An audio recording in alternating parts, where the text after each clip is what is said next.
Terdakwa kasus pencemaran nama baik antara sesama ASN bernama Septari Citra Mulanda melalui tim kuasa hukumnya datangi Pengadilan Negeri Palembang untuk ngaju ke upaya hukum kasasi lagi Senin awan. Pengajuan upaya hukum tingkat kasasi ke Mahkamah Agung tersebut dikarenakan sebelumnya upaya banding yang diajukan ditolak oleh Majelis Hakim tingkat banding.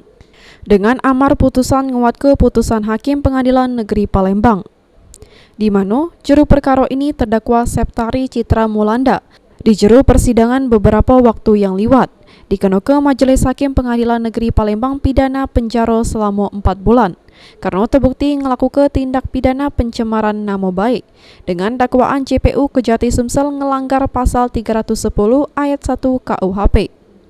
Oleh karena itu, kuasa hukum terdakwa Nasuka Abdul Jamal ngaju ke upaya kasasi ini karena kliennya masih punya hak untuk melakukan upaya hukum terakhir berupa memori kasasi untuk nyari keadilan.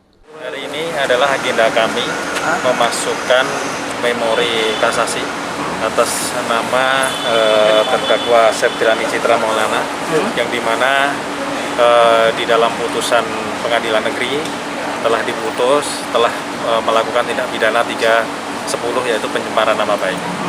Yang dimana kami melakukan upaya hukum terakhir di dalam substansi 310 itu adalah pencemaran nama baik itu dilakukan di muka umum.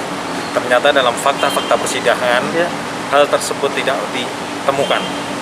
Ini hanya mulut ke mulut satu orang yang akhirnya menjadi gosip terus diproses oleh penegak hukum dan akhirnya menjadi seorang terdakwa. Mulyadi, PAL TV.